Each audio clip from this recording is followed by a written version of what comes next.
99 Nights in the Forest is one of the new biggest Roblox games that just came out of absolutely nowhere. Having been created in March, this game was released not so long ago and has already reached very good player counts, like 200,000 people and over 150 million visits as of talking. The goal is to survive inside of a forest with 99 days.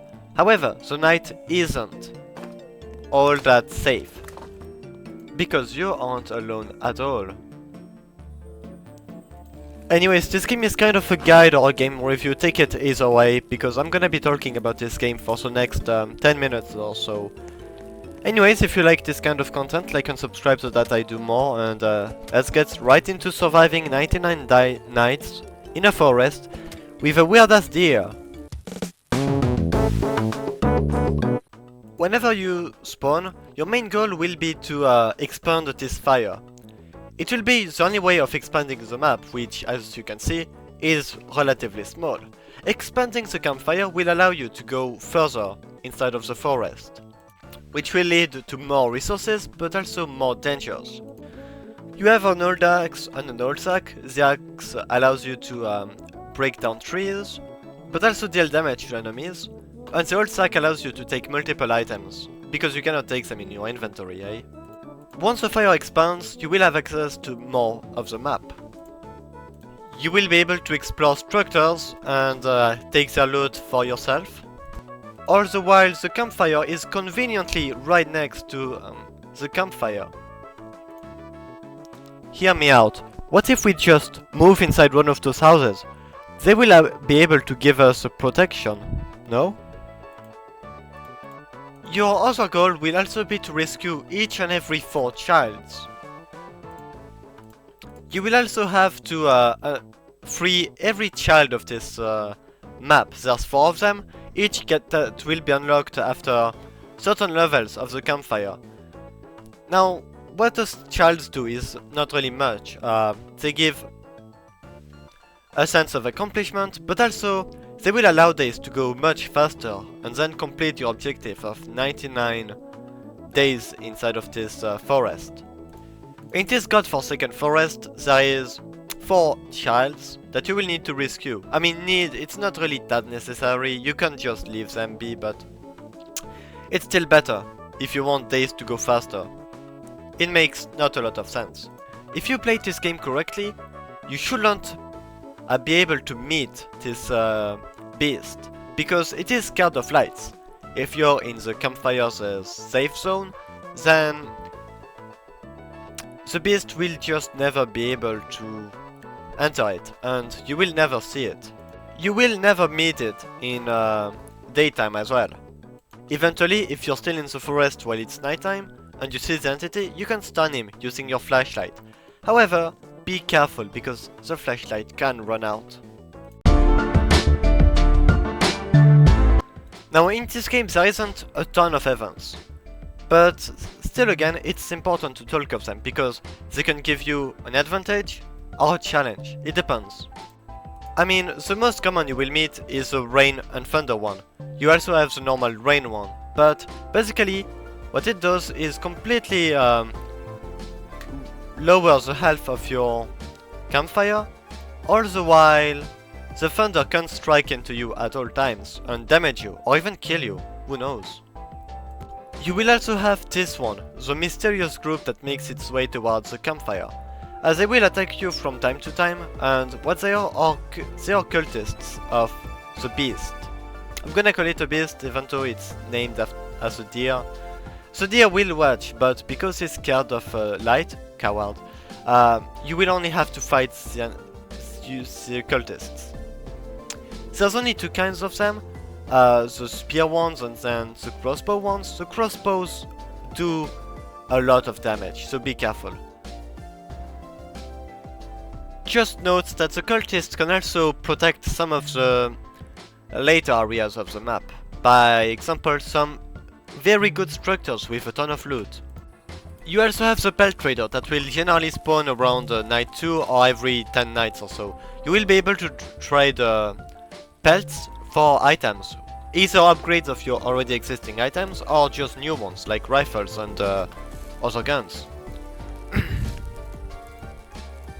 You also have events regarding flowers, berries, as well as peppers that can spawn around the map, which also gives you their own benefits. Flowers will be able to be traded to the fairy for not for other packages of flowers and other things. Berries serves as a temporary food source. Oh my god, I hate this pronunciation of food. Anyways, the peppers, on the other hand, will allow you to go much faster for some reason. Like, for every game that there is, peppers make you fast. I don't understand why. As you go further in your game, the rain will get more and more common, which can be a danger for a lot of reasons. Rain is literally the only thing that's able to completely end your campfire, and meaning your only defense against the beast.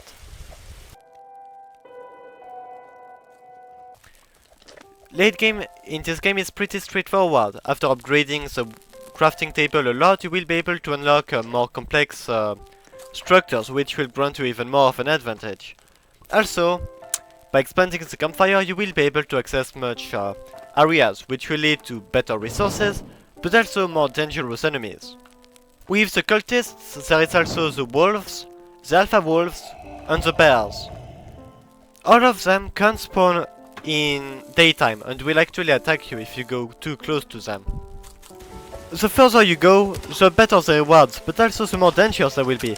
In this clip I was being chased by this bear, which was absolutely obliterating me, and then I got trapped. Conveniently. I didn't even realize there was a trap, and of course I just died there. Which, if you die, you will be able to be revived by your teammates, if they have a medkit or bandages. The better the rewards means also that you will be able to unlock better recipes for better things. For example, this oil trail, which I crafted, basically gives you the best fuel source in the game. You also have the pelt trader, which is probably one of the best things for early game. By giving him what he wants, you will be able to upgrade one of your tools, that is your sack, your axe, or even gain new weapons like rifles, revolvers, or even spears. He's basically extremely good early game, but his usefulness does lower as you expand your area. Basically, as time goes by, you will have to explore further into the forest. This will lead to more danger, but also you will be able to get more resources, more items to help you survive, but this also means that you will be further from the campfire, which is exactly what the deer wants. The situations are also prone to being more dangerous. For example, for this clip where I was basically stuck between the deer and this stupid wolf that somehow climbed up a ladder to go into this treehouse. And also, of course, I accidentally ate one of its raw meat thingies because, of course. So yes, I was kind of just stuck here for a day while I heard the thing scream and talk. Yeah, no, this game isn't really scary, but sometimes it can be extremely frustrating. In all fairness, to complete the game, you could literally just go AFK into a treehouse because nobody's gonna hurt you there, huh? Of course, no Roblox game is truly that perfect, and really I have a lot of things to say about this game. Despite the teamwork in this game being extremely required to survive, it is very difficult to find a team that sticks until the end. And it makes some badges extremely hard to get. At the same time, this game has no ends. You literally just survive for 500 days and see if you fall or not. Which is honestly very boring. Like, you would at least expect some kind of boss fight with the beast. But unfortunately, as of the 1st of July, it will not happen. You're just gonna be haunted by his presence whenever it's nighttime. Another thing is that nighttime is particularly boring, because there's nothing to do actually. Like, Yes, there is the cultists that comes here from time to time, but then again, after this challenge is done, there is nothing else. Also, time may go by, but the game remains the same basically. There is not enough changes for the inside of the game in order to make it more different than at the beginning. Like, I may very much like early game, because it's generally really fun to just begin building up, but then at the end, it just is much more boring and much less entertaining.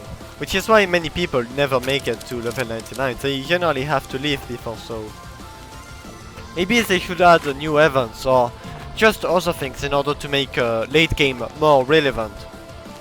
Going back to earlier, it will be sick if we were to be able to have a boss fight with the beast and then kill him. Because we literally cannot damage it. It's always gonna be here and it's unfortunate. Also, maybe there should be more challenges for endgame. That's just my personal opinion. Of course, in this video, I wanted to share an overview of the game, not like everything too complicated. Starting off with crafting. Basically, it's very straightforward. You will be able to unlock recipes as you upgrade the crafting table, and all recipes will need mainly wood and scraps. Wood can be gotten from breaking trees, while scraps can be found all around the map. It is basically one of the most common things. Now you can craft a lot of things, the most important being... early game, the most important is the map, the compass, as well as the time dial. Each one of them will give you a very good advantage. The map will grant you the ability to see the map, everything that we've discovered, like this. Meanwhile, the time dial will allow you to see how much time is left until night or day, which is incredibly good, while the compass will allow you to see where you're going. Very straightforward. You will unlock more recipes as you upgrade the crafting bench. You will be able to access better things, and also much more OP things as well, especially like the tier 4 workbench creations.